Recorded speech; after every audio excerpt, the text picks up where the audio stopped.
Welcome back to Life on Lupine. Let's go on a little garden tour. I feel like a lot has changed since my last garden tour. I'm going to try to go quickly so this isn't like a 30-45 minute video because I'm in love with everything and I'll just ramble on. So these cabbages are starting to head up. It does look like in there, which is so exciting. This is my first time ever growing cabbages. I have about 9 here and then 3 more over there. I'll show you the red rock cabbage. I am hiding them from the squirrels who are attacking them like crazy. And then something I'm so excited for are the potatoes. They just came up like maybe 3 or 4 days ago. They're looking great. I need to weed this. This is actually a sweet potato that was left over that I'm gonna pull out. Yeah, so the potatoes have all come up right here. They're just so beautiful. Okay, potatoes have come up. This is a mess of like weeds and one zinnia and some calendula, and then here's my fennel.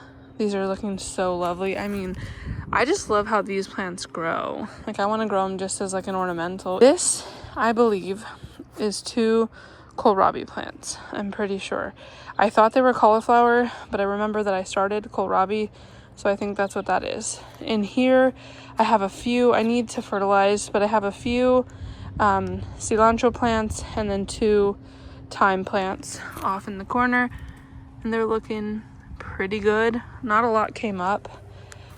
Just let the cilantro seed itself. Here's some more fennel. Actually, this bed and this bed, I feel like these never do well. I think because they don't get enough sun, but I'm gonna keep trying. And then these plants are the beauties right now. Probably my favorites if I had to pick. This is red Russian kale. It is absolutely stunning. And just so, they've grown so much. Here's a little cauliflower in the corner. There's my little feet with socks on. And then here I have blue curled Scotch kale. That's looking lovely as well. Super, super cute. And then over here I have cauliflower, a Brussels sprout, 2 cucumbers, and then 2 more cauliflowers back over there. And then I have some thyme sprinkled in over there. But I love how this kale looks, and I like it in breakfast. Sauteed in a little bit of butter with egg, like scrambled eggs. Really, really good. And then these peppers are still, I don't know if you can kind of see, but these peppers are still producing like crazy, and I'm here for it. They're very spicy, so really only my husband eats them, but that's okay. And have cucumbers, so 3 cucumbers, a tomato. Look at these tomatoes. My neighbors are doing stuff if you're hearing really loud noises, because it sounds really loud on my end. Look at those beautiful tomatoes in October. It is October 21st, I believe, and it is, we have tomatoes, which is just so exciting. I've never grown fall tomatoes. And then here I have oregano and some cauliflower, and then look at that cucumber. So beautiful. I've never grown fall cucumbers, and so that's really exciting. I've already pulled a couple off of each of these, and they're already putting more on. I have a lemon basil, and then I have some carrots that have come up that I've kind of tried to thin. Not a ton have come up, but that's okay. We'll have a few carrots. Peppers, obviously, still cranking out.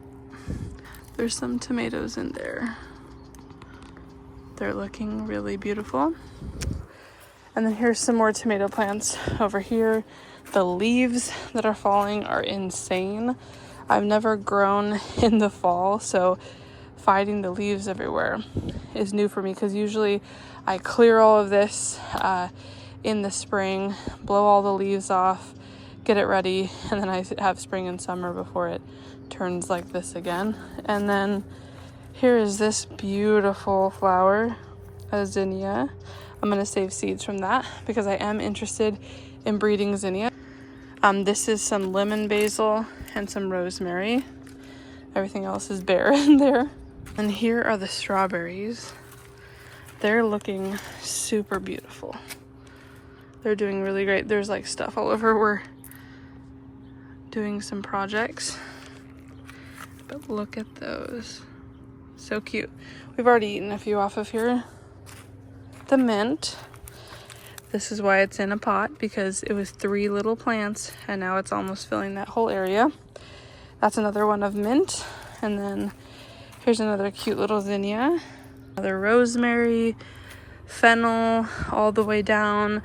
A pepper that I cut off after it had like died or just like been done. I cut it off at the soil level. It came back. Holy basil. Honestly, holy basil has not done well for me. I don't know why. That is a cauliflower, that is a cabbage, and then that's lemon balm, sweet marjoram, dead plants over there, and then this bed is holy basil. All around here is holy basil, and then 3 tomato plants. It's a random mix. I did not pay attention to where I put them, but there were some determinants and just some quicker producing varieties because I figured daylight was going to be less intense, so I'm going to need a little help like with less time to maturity. There's the tomatoes. They look beautiful. I don't see a lot of fruit set on these yet, but I do see a lot of flowers, so hopefully. And then sage. I mean, look how beautiful that sage is looking. I love it. And then look at the celery. I'm so excited for the celery. Let me pull that weed, or grass rather. But it's looking so great. I'm hoping that I have my own celery. I don't think I'll have carrots, but I hope I have my own celery at least for stuffing for Thanksgiving. And then I think that's pretty much it. Oh, the grapes. I guess over here I could show you really quick. There are grapes. They are seeming to kind of lose their leaves and get ready to go dormant for the season. And then here's a hole that we're working on for that lime tree, or that orange tree, sorry. And I'll show you it. It's whoever trimmed this orange tree. I'm not sure what they were thinking, but I don't think they were thinking. I'll show you my corn really quick. Here's the corn, and it is doing fantastic. I have a lot more pest pressure this season than I did in the spring. I've smashed a lot of the flea beetles that were on it. I've had a problem with ants, so see, like there's an ant, but I'm hoping that everything is gonna do okay. Should have a harvest like coming soon. I mean, these are all starting to die and get crispy, but you want them to be very dyed back and crispy. And then the corn, what I noticed this summer is that it starts to like lean away from the stalk the more like ready it gets. Yeah, like it's close. I think we have about 2 weeks or so before we get corn, but that's so exciting. It's looking super lovely. Let me just step back and get it in all its glory. Stunning. I mean, who doesn't love corn? And then I'll show you the tree, if I can kind of get a good angle of it in the messy backyard. But whoever trimmed it just kind of trimmed it really wonky. I'll show it better when it's like in place, but it's very awkwardly cut. So we're gonna see how it does. Sir, you are caught red-handed. I have been wondering what has been chewing that lime tree, and I've just discovered, I've been wondering what was chewing the limes off that tree, and lo and behold, Archie, what are you doing to my lime tree? I was blaming the squirrels. Man, disappointed. No, leave it. Rude. Okay, well that's fun. Here is a orange tree. It is a Caracara orange. And then that's another lime over there. And then I want to take you over here and show you. Oh, this is the bougainvillea. I really love it. And then that's this little succulent I've had since we moved in here, so almost 10 years, and it's been in the same pot, and it's grown so slowly. It's covered, it's been covered in snow before. It's turned black. I thought I killed it. It's been the most neglected succulent in the history of succulents, and it is just happy. And then something, which now I'm questioning if it was my dang dog, but I don't think so, something ate that zinnia. So these are beautiful. This little zinnia, you know, this one came out like very white, and then all of a sudden let it age, and it's added like pink layers to it now. I don't know, but that's fine. And then this little yellow one kind of fades to a light yellow.